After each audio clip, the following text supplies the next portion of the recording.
Imagine your teenage daughter sneaks out one night, not to a party, not to see friends, but to join a vampire clan. She tells herself it's just a fantasy, a rebellion, something dark and mysterious. But hours later, two people are dead, beaten to death in their own home. And at the center of it all stands a 16-year-old boy who believed he was a 500-year-old vampire. This is the story of Rod Ferrell and the vampire cult murders, one of the most disturbing teen crimes in American history. The story begins in the quiet southern town of Murray, Kentucky amid 1990s, a place of church picnics, pickup trucks, and small-town traditions. The kind of place where nothing truly bad was supposed to happen. But beneath the surface, a small group of teens were living in another world. A world of blood rituals, dark fantasies, and secret identities. And leading them was Roderick Justin Farron, known simply as Rod.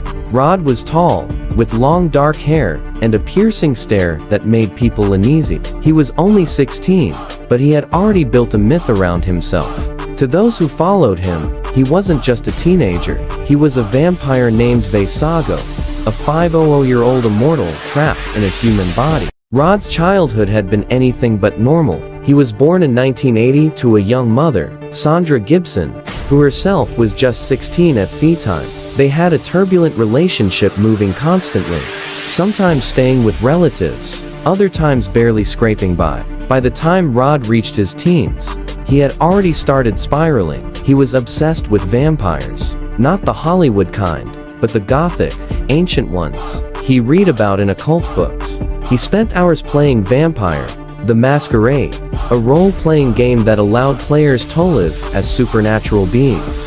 But for Rod, it wasn't just a game. In his version of the story, he was a vampire, immortal, powerful, untouchable. And soon, he began drawing others into his delusion. In 1995, Rod formed what he called his vampire clan. It wasn't large, just a handful of teenagers, but to them, it felt like a secret society. They gathered in graveyards at night, dressed in black, and performed rituals that mimicked vampire embracings. The initiation where one turns another into a vampire. Members included Howard Scott Anderson, Charity Kesey, Dana Cooper, and a girl named Heather Wendorf. Heather was 15, quiet, artistic, and lonely. She lived in Eustis, Florida, nearly 800 miles away from Rod's home in Kentucky. She'd met him through friends and online chats. To her, Rod was mysterious, intense, a symbol of rebellion against her strict home life. The two began talking constantly. Heather told Rod about her problems at home, that she felt misunderstood, controlled by her parents, Richard and Ruth Wendorf. Rod listened and in his twisted way, believed he was saving her. He promised her freedom. He said he'd embrace her into his vampire family and take her away forever. On November 25, 1996, Rod and four of his followers piled into a car and left Kentucky for Florida. They were going to rescue Heather. The group drove for hours, stopping for gas, listening to heavy metal, talking about immortality and blood. Rod carried a wooden baseball bat and a knife. He told his friends it was for protection, but in reality, he had something far darker in mind. When they arrived in Eustis, Heather wasn't home. She had no idea that Rod's plan had gone far beyond simply picking her up. That evening, Rod and his best friend Scott Anderson broke into the Wendorf family home. They entered through the unlocked garage, and that's where they found Richard Wendorf, Heather's father, asleep on the couch. What happened next was brutal. Rod crept up behind him and without a word swung the bat down onto Richard's head, again and again, until the man was unrecognizable.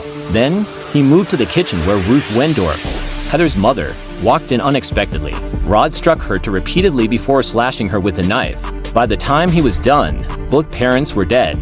Their bodies were left sprawled on the floor, covered in blood. Rod later told investigators that he had mercy killed them, claiming Heather said her parents were abusive. But police would later find no evidence to support that. Before leaving, Rod stole the family's car keys, credit cards, and jewelry. On the garage floor, he scrawled a symbol in blood, a small pentagram. Then, the group drove off into the night, heading west toward New Orleans. Heather had no idea her parents were dead. When police discovered the crime scene, they were horrified. Blood soaked nearly every surface. The brutality was beyond anything they'd seen in Eustis. Investigators initially suspected a home invasion until they noticed the missing car, a red Ford Explorer. Within hours, police traced the vehicle and began piecing together the puzzle. Witnesses came forward saying they'd seen Heather's friends, strangers from Kentucky, hanging around town days earlier. As the news broke, the headline screamed, "Vampire cult slays Florida couple." The story spread like wildfire across the country. The public was fascinated and terrified by the idea of a teenage vampire gang committing real murder. The group was eventually tracked down in Baton Rouge, Louisiana. A friend of one of the members had turned them in after hearing about the murders. When police arrived, they found them hanging out at a truck stop, calm, even laughing. Rod didn't resist. He smiled and said, "Well, looks like the end of the road." In early 1997, Rod Ferrell was charged with 2 counts of first-degree murder. He was only 16 years old. From the moment the trial began, it was a media frenzy. News cameras swarmed the courthouse. Reporters described Rod as the vampire killer, and photos of his dark eyes and gothic tattoos splashed across front pages. Rod seemed to enjoy the attention. In court, he wore all black, smirked at the jury, and told investigators that he was beyond human. He even claimed that the murders were part of a vampire ritual. But prosecutors weren't buying it. They said this wasn't about vampirism. It was about control and violence. Rod was a manipulative teenager who convinced others to follow his delusions. His own followers testified against him. Scott Anderson admitted he helped in the killings, but said he did it because he was afraid of Rod. Charity and Dana broke down on the stand, saying they thought it was just a game. But the evidence was undeniable. Rod's fingerprints were on the murder weapon. Blood was on his clothes, and his own statement sealed his fate. He told detectives, almost casually, "I bashed their heads in with a bat. It was quick. I drank some blood, too."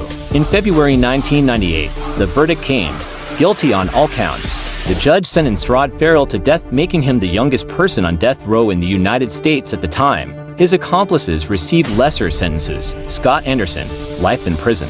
Charity Key, 10 years. Dana Cooper, 17 years. As the years passed, the story of the vampire clan became a symbol of teenage rebellion gone horribly wrong.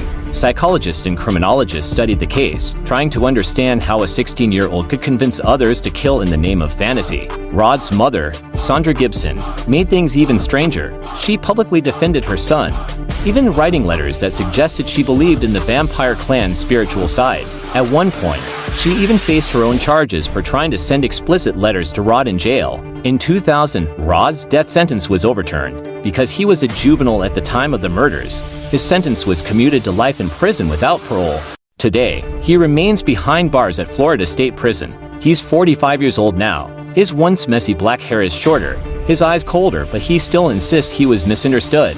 The vampire cult murders shocked America not just for their brutality, but because they forced people to confront a terrifying truth, that teenagers, fueled by loneliness, fantasy, and manipulation, can become capable of real evil. Rod's followers weren't hardened criminals. They were kids lost, searching for belonging, and drawn to someone who promised them power. And that's what makes this story so haunting. It wasn't about vampires or rituals. It was about control, fantasy, and the dark side of human belief. In one of his final interviews, Heather Wendorf, the girl whose parents were murdered, said she never asked Rod to kill them. She said she thought they were just running away, that it was all just teenage rebellion.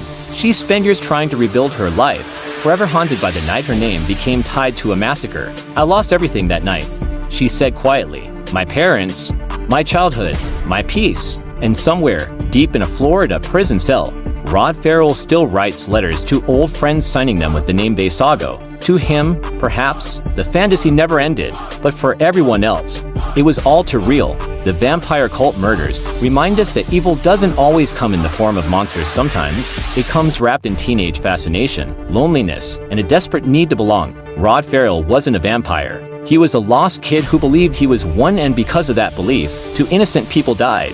If you found this story powerful, share it, because it's more than just true crime. It's a warning about the darkness that can grow when fantasy becomes reality.